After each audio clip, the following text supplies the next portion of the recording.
Quelle viticulture pour demain? Face au changement climatique, à l'érosion de la biodiversité, comment produira-t-on du vin? Bienvenue dans Alternative, le podcast de la région Nouvelle-Aquitaine sur les transitions écologiques. Dans cet épisode spécial, nous vous invitons à écouter des témoignages sur une viticulture en pleine mutation. Nous sommes le 2 décembre 2022 à Bordeaux. C'est le jour de l'Assemblée générale de Vitirève. Dans quelques instants, des vignerons, des experts, des chefs d'entreprise vont prendre la parole à tour de rôle lors de tables rondes. Ces professionnels du vin ou partenaires de la filière sont venus partager leur expérience et l'avancement de leurs projets. Ils montrent comment Vitirève fait évoluer la filière en Nouvelle-Aquitaine. Vitirève, c'est le grand programme d'innovation lancé par la région Nouvelle-Aquitaine et ses partenaires en 2020. Le programme est reconnu au niveau national. Il est lauréat de l'action Territoire d'innovation, financé dans le cadre du Grand Plan d'investissement avec la Banque des Territoires. Vitirève a un objectif, faire émerger la viticulture de demain, une viticulture exemplaire, responsable, qui réduit l'usage des pesticides et se tourne vers des pratiques agroécologiques. Il faut savoir qu'en Nouvelle-Aquitaine, la viticulture est un fleuron de l'économie régionale. Le secteur représente 120 000 emplois et pèse 7 milliards de chiffre d'affaires. C'est un tiers du chiffre d'affaires de toute l'agriculture en région. Présent dans 10 départements sur 12, la filière rassemble des pépites d'appellation comme des poids lourds internationalement connus, le bordelais ou le cognac pour ne citer que. Petits vignerons, grands producteurs, coopératives ou domaines familiaux, toute la filière du vin fait face aux mêmes enjeux. L'érosion de la biodiversité, le réchauffement climatique, la baisse de la consommation et les attentes fortes des consommateurs sur des questions environnementales. Alors, pour accompagner les transformations de cette viticulture, Vitirève est le grand programme de la région, à la fois sociétal, environnemental et économique. Il s'adresse aux vignerons, mais aussi aux chercheurs, aux citoyens, aux riverains qui habitent à côté des exploitations. Et sur le terrain, Vitirève débouche sur des actions concrètes, des solutions qui aident les viticulteurs à produire autrement. Les tables rondes de l'Assemblée générale commencent. Écoutez le professeur Gilles Boeuf, qui rappelle l'importance vitale de la biodiversité. Dans son intervention, le biologiste insiste sur la place de l'humain dans cette biodiversité. Alors, la biodiversité, simplement, c'est l'ensemble de toutes les relations que tous les êtres vivants, les bactéries, les protistes, nos levures, les champignons, les plantes et les animaux ont établi entre eux et avec leur environnement. Pour trouver une définition très simple, c'est la partie vivante de la nature. Voilà. La biodiversité est dans la nature. Un cristal de quartz, le vent, la marée, c'est la nature. Mais c'est pas de la biodiversité. Vous voyez, il faut bien revoir comment ça se passe. Et l'humain est dedans. C'est ce que je vais vous dire. L'humain est totalement dedans. Là, on discute ensemble ce matin-là. Vous avez plus de bactéries dans vous et sur vous que de cellules humaines. Deuxième intérêt, nous coopérons avec ce vivant. On ne mange que ça, tous les jours, tout le temps. Et on ne coopère qu'avec ça. Alors pour revenir à la vigne, en fait, moi il se fait que je n'ai pas spécialisé là-dedans, je suis surtout sur l'océan, et il se fait qu'en 2000, je prends la direction d'un gros laboratoire en pays catalan, et j'hérite de 12 hectares de terroir de Banous et Collioure. Voilà, j'apprends un peu le métier de vigneron. Alors en fait, je travaille beaucoup sur les sols, et c'est un petit peu mon combat quand on parle de biodiversité. Tout est dans le sol. Alors Moitensi a organisé, je ne fais pas de la pub, mais ceux qui organisent ce congrès très intéressant à Arles, c'était au début du mois de juin 2022, c'est quoi le sol de la vigne? Et on avait les meilleurs experts mondiaux. Ça a été vraiment, pour nous, passionnant. Marc-André Sellos du Muséum, c'est quand même monsieur sol en France. Et c'est vrai qu'on a appris plein de choses, par exemple sur l'importance de bactéries et puis de micro-organismes dans le sol de la vigne. Sur l'eau, l'eau va être de plus en plus rare. Et quand une goutte d'eau tombe, elle ne doit pas aller ruisseler ailleurs. Il faut qu'elle s'écoule, qu'elle s'enfonce là exactement où elle est tombée. Et donc, évidemment, l'eau est tout le temps présente. On ne peut pas faire d'agriculture sans eau. Et puis, tous les êtres vivants sont faits d'eau liquide. Votre bébé qui naît, que vous en serrez dans vos bras, que vous adorez, 3/4 de flotte. C'est pas fait pour laver sa bagnole. Il faut tout ramener, effectivement, à ce qui se passe dans les sols. La température du sol, souvent, est plus importante que celle de l'air sur la vigne. Ramener de la vie dans les sols. Voilà pourquoi, effectivement, ce combat contre cette chimie de synthèse qui nous empoisonne, pour une raison très simple, herbicides, insecticides, on dit aussi féminicide, parricide, vous voyez que c'est la même chose, ça s'appelle un tueur de vie. La racine latine, c'est le tueur de vie. Comment voulez-vous faire de la production alimentaire en tuant? Là, je suis rarement péremptoire, mais on vient de passer à 8 milliards d'humains la semaine dernière. On ne nourrira jamais 8 milliards d'humains avec des sols qui sont morts. Donc, ramener de la vie dans les sols, c'est absolument essentiel. Et ça va donc questionner L'élabourage profond, ça va questionner effectivement la taille des engins qu'on utilise pour traiter ce terrain avec cette pente d'intérêt agronomique, et puis aussi, bien sûr, ces molécules qu'on utilise aujourd'hui à tort et à travers depuis très longtemps. Je pense que le grand drame de l'agriculture française, ça a été dans les années 50, quand on leur a dit produisez plus, le moins cher possible. C'est pas compatible. Voilà, comment on retrouve aujourd'hui de la mesure ? Ce que je dirais, c'est que notre ennemi, c'est ni le cochon, ni la vache, ni le poulet, ni l'avion ou la voiture. C'est la démesure. Et c'est ce que Vitirev nous propose, avec du pluralisme, avec de la transversalité, avec un profond respect entre les interlocuteurs, avec le monde, bien sûr, qui produit cette vigne. Comment on fait pour réfléchir, pour faire mieux ? Nous, on ne désherbe plus nos vignobles. Voilà, on les cultive. Ça change les sols. François Baudin est viticulteur, pépiniériste et membre du BNIC, le bureau interprofessionnel du cognac. On fait des semis dans le cadre d'apport d'engrais au niveau une culture sur deux, enfin un rang sur deux est cultivé avec des semis, voilà, qu'on vient semer avant l'hiver, là, après les vendanges. On voit que ça change les sols, on voit que ça déstructure les sols, et effectivement, on ne voit plus. Enfin, il faut du temps. Moi, ça fait 3 ans que je le pratique, et je pense que mes sols commencent juste à travailler. Mais l'effet ruissellement, je le vois moins. Donc, dans la filière, on a commencé à réfléchir à un système qui pourrait promouvoir et développer donc ces bonnes pratiques. Les rendre plus transparentes et les pérenniser sur le vignoble. Et donc la filière cognac a fait le choix d'une certification collective et complétée par une certification environnementale avec des points très spécifiques, tels que peut-être le maintien de la biodiversité, la gestion des effluents viticoles et vinicoles impérativement. Voilà, on doit les récupérer, les retraiter afin de ne laisser aucune trace dans l'environnement. Un point sur la formation, la santé et la sécurité.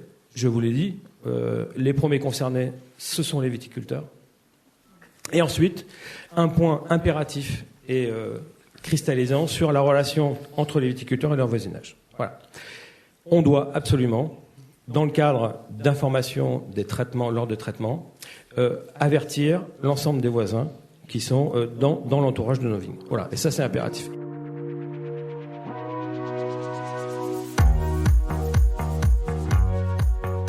Informer les voisins, faire participer les habitants, les impliquer dans cette transition. La concertation des citoyens est une des ambitions de Vitirev. Le programme, pour cela, s'appuie sur 14 laboratoires d'innovation territoriale, les LIT. Lila Rioux est animatrice d'un LIT en Gironde, qui cherche des solutions contre la flavescence dorée, une maladie de la vigne. Elle explique comment fonctionnent ces laboratoires sur le modèle des Living Labs. Un Living Lab, pour moi, en fait, c'est une démarche d'expérimentation sur un territoire. L'objectif, en fait, ça va être de faire émerger des innovations techniques ou d'organisation qui ont pour but de résoudre un problème. Et en fait, le principe du Living Lab, c'est que les personnes qui vont bénéficier de la solution, en fait, elles vont être associées directement à la conception, au test de la solution. Donc voilà, il y a vraiment cette notion où le bénéficiaire, il est au centre.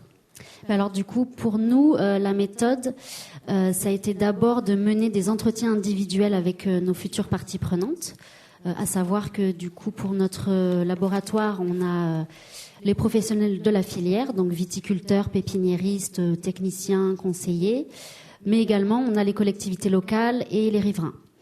Donc on a mené 74 entretiens avec eux. Le but, c'était de leur présenter la problématique qu'on porte. C'est une problématique en fait sur les vignes réservoirs de flavescence dorée. Ce que j'entends par vignes réservoirs de flavescence dorée, donc ce sont bien évidemment les vignes abandonnées, mais pas que. Il y a aussi et surtout des repousses de vignes sauvages. Et dans une moindre mesure, on se dit qu'en fait, n'importe quel pied de vigne, qui soit situé dans un jardin ou sur un rond-point, sont des réservoirs de maladies qui peuvent recontaminer les vignobles situés à proximité. Ce qui est compliqué, en fait, c'est que la plupart des gens ont l'habitude d'être peu sollicités, d'être seulement informés ou consultés. En fait, ils ont peu l'habitude de ce genre de méthode. Donc, quand un Living Lab, en fait, on peut pas s'attendre, en fait, à ce que les gens s'engagent tout de suite. Il y a vraiment une échelle de la participation qui doit être progressive et on doit s'adapter en fait à toutes les parties prenantes, aux riverains, aux viticulteurs. Au laboratoire d'innovation territoriale de Buzet, le LIT de Buzet, c'est un vignoble expérimental qui a été planté. L'objectif est de se passer complètement des intrants chimiques et organiques. Un objectif ambitieux, explique Karine Galante. Ouais, c'est une grosse ambition. On va s'y prendre avec plein d'axes de travail. Plus concret, on va dire, c'est celui pour le coup, du vignoble expérimental de 17 hectares qu'on a planté donc en 2019, donc qui est tout jeune et qui se veut donc être le vignoble expérimental de demain, pour faire la vigne de demain en 2050, quand on devra s'adapter au changement climatique, aux attentes sociétales, avec donc ces objectifs très ambitieux d'être zéro intrant, même organique. Donc d'être auto-fertile, résistant naturellement aux bioagresseurs, rentable, parce que sinon il n'y aura pas de passage à l'échelle. Et donc voilà, donc ce vignoble, 17 hectares, plus de 1500 arbres en agroforesterie, donc qui a été planté dès le début, avec une conception innovante de l'agroforesterie, des haies champêtres, des cépages résistants, méditerranéens, et des cépages de l'AOC classiques, mais qui vont être conduits complètement différemment. Avec ce laboratoire d'innovation territoriale, on essaye d'aller plus loin, de creuser un peu plus loin, et ça c'est vraiment l'effet de levier de Vitirêve, c'est-à-dire que ça nous permet d'aller plus loin que ce qu'on avait prévu en tant que coopérative, acteur économique, parce que c'est vrai que nous on a cette particularité dans les litres de Vitirêve, on est le seul litre porté par un acteur économique, à savoir la CAFCOP de Buzet. Et donc ce vignoble dont je vous parlais, il était déjà dans les tuyaux avant Vitirêve, et là ça nous permet d'aller encore plus loin en fait avec le laboratoire d'innovation territoriale. L'objectif du litre de Buzet est de diffuser l'agroforesterie auprès des adhérents de la coopérative.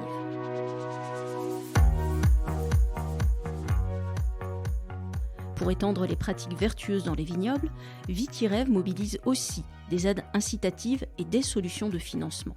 Ainsi, la PAC, la politique agricole commune de l'Union européenne, propose désormais des aides financières spécifiques. Les viticulteurs sont encouragés à maintenir le couvert végétal, c'est-à-dire à laisser de l'enherbement entre les rangs de vignes pour ne pas mettre les sols à nu. Dans les vignobles, ces aides, avec un objectif de maintien de la biodiversité, sont une nouveauté, comme l'explique Bertrand Dumas de la Chambre régionale d'agriculture. Dans la future politique agricole commune, qui s'ouvre dès 2023, bien oui, par rapport à leurs pratiques, en rémunération, on va dire, de services environnementaux, et notamment sur la question de la biodiversité, et la présence de couverts végétaux sur les sols, avec cette notion, on va dire, de maintien d'un couvert dans l'interrang au niveau des vignes, une couverture végétale, eh bien, ceci pourra être rémunéré annuellement pour les agriculteurs qui s'engagent sur ces choses-là. En plus de ces aides européennes, Vitirêve a lancé 2 fonds d'investissement. Ces fonds permettent de financer les projets innovants et les entreprises porteuses de nouvelles solutions technologiques. Et là aussi, ces fonds répondent à une logique vertueuse. Amaury Calt, de la société de gestion Déméter, détaille le premier fonds, Vitirêve Innovation. Vitirêve Innovation a pour objectif de financer une vingtaine de start-up innovantes, technologiques, qui contribuent de manière directe ou indirecte à la transition écologique des vignobles. Naturellement, le sujet des produits phytosanitaires est un sujet, mais pas que. Comme vous le savez, il y a énormément d'enjeux dans le secteur, beaucoup de sujets de transition, ou plutôt même d'adaptation aujourd'hui, que ce soit vis-à-vis de l'environnement. Donc on a déjà investi dans 7 startups, on reviendra dessus après, dans des sujets très différents, biocontrôle, imagerie, distribution. Et donc on va continuer ces 3 prochaines années à investir dans encore une petite quinzaine de startups. Dans nos souscripteurs, nous avons à la fois des souscripteurs institutionnels, la CDC, Banque des Territoires, la région Nouvelle-Aquitaine évidemment, aussi des banques, des family office, des structures privées, mais aussi des producteurs de vin. Et donc ça, c'est vraiment une chance, parce qu'on n'a pas toujours dans une structure de fonds d'investissement des utilisateurs finaux dans l'équipe de souscripteurs. Donc grâce à eux, on arrive à un petit peu mieux sélectionner nos projets, parce qu'on a des retours terrain directs d'une dizaine de directions techniques qui ont vraiment envie de faire avancer les choses.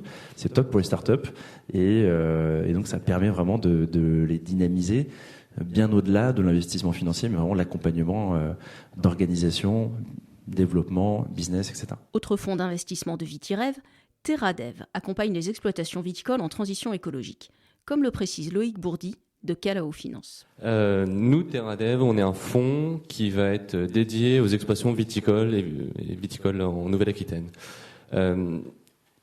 Ces sociétés ont volonté de faire la transition agroécologique et cette transition, elle peut avoir un coût et elle a besoin de financement. Il peut y avoir des sujets de transactions générationnelles au niveau de la famille exploitante. Il peut y avoir une volonté d'acquisition du foncier pour développer les capacités de production. Et pendant qu'on a investi, nous on a deux experts de métier qui ont fait la transition agroécologique dans leur domaine et donc qui sont capables d'accompagner les participations dans cette transition-là, avec notamment, ça veut dire sur la partie agroécologique, mais également sur la partie business, parce que faire cette transition-là, ça implique travailler sur la façon de commercialiser son vin ou son produit, la façon de le marketer. Et donc tout ça, ces deux experts métiers-là vont l'apporter. Parmi les jeunes entreprises soutenues par le fonds Vitirev Innovation, il y a Antophénol. Sur un modèle d'économie circulaire, la start-up développe des produits de biocontrôle à partir des déchets agricoles. Fanny Rollet, la fondatrice et dirigeante, raconte comment lui est venue l'idée. L'objectif d'Antophénol, le premier, a été de chercher à comprendre comment fonctionnait une exploitation viticole. Donc, j'ai fait mes classes directement sur une exploitation et puis on m'a fait décuver une cuvée d'Alicante. Donc voilà, j'ai passé ce point-là. Mais j'ai compris comment fonctionnait, en tout cas, ce domaine. Et en me baladant avec Thomas dans les allées, ça a été donc c'était deux frères, Thomas et Vincent. Ça a été de lui dire, c'est quoi là, ce que t'as par terre, qu'est-ce que t'en fais? Il dit, j'en fais rien. Je le laisse, c'est de l'amendement organique. C'est quoi, ces bouts de bois là qui fait 20 cm de long, t'es sûr que c'est de l'amendement organique? Tu l'as pas broyé? Oh non, mais je le broierai plus tard. En fait, moi, c'est ça que je veux récupérer. Et je vais essayer de sortir quelque chose. Je voulais aller chercher le système de défense de la vigne, pour parler vulgairement, et essayer de transposer ce système de défense sur d'autres plantes, mais aussi sur la vigne. Vitirev est arrivé à un moment donné dans Antophénol où on avait ces preuves de concept, où notre produit était en cours d'homologation, donc ça c'est un autre sujet. On attend que les instances européennes aient la gentillesse de bien vouloir lire notre dossier et valider notre substance pour pouvoir la rendre accessible aux agriculteurs. Mais Vitirev et Déméter a fait un travail exceptionnel, parce qu'ils sont arrivés à un moment donné où on avait besoin de structuration dans la gouvernance. Donc on a eu un fonds professionnel qui nous a aidé à être plus efficients au niveau de la gouvernance et au niveau de la stratégie d'Antophénol globale. Et aujourd'hui, on se sent les épaules assez solides pour développer notre première usine et avoir la capacité de produire 1 à 2 tonnes par jour de cette substance active. Chouette est une autre entreprise soutenue par Vitirev. La start-up propose un OAD. OAD pour Outils d'aide à la décision, qui s'appuie en partie sur une intelligence artificielle. Écoutez les explications de Charles Nespoulos, le cofondateur de Chouette. Nous, notre travail chez Chouette, c'est d'être l'œil du viticulteur au champ. L'œil et le conseil du viticulteur au champ. Concrètement, qu'est-ce que c'est Chouette? C'est une société dont la solution se décompose en 3 étapes. La première étape, c'est l'acquisition de l'information. On a un OAD chez Chouette.